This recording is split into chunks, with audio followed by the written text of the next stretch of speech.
So physics deals with physical systems and the interactions between those physical systems.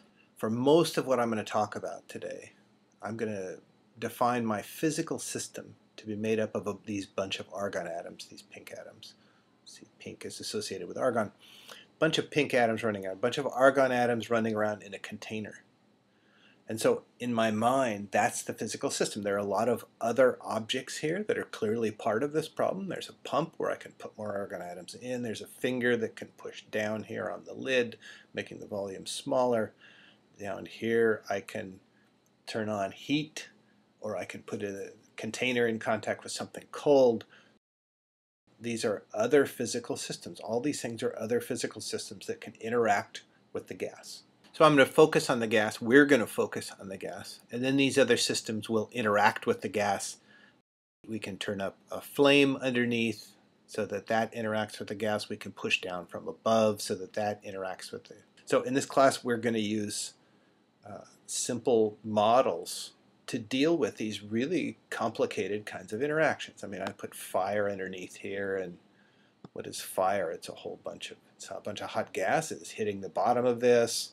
That makes the bottom hot. The bottom of this container here has a bunch of atoms that hit the argon atoms. The argon atoms move faster. The temperature goes up. A lot of complicated stuff goes on. And we're going to use a model that deals with those complicated stuff in the simplest way that we can. In Physics 7b, we will at some point use forces to represent interactions between systems. But in 7a, we're just going to analyze the results of an interaction. So we're going to compare a physical system before and after an interaction. We're going to talk about what's transferred between the physical systems during the interaction. And in fact, in 7a, the only thing we're going to talk about this whole quarter is energy being transferred. Now if I turn on the heat here, there's a physical system. Down here, a flame interacting with that container, which interacts with the gas. And you probably know that we're transferring energy to that gas. You can see the gas particles moving faster and faster, bouncing around a lot more. The pressure's going up as I do this. The temperature is rising.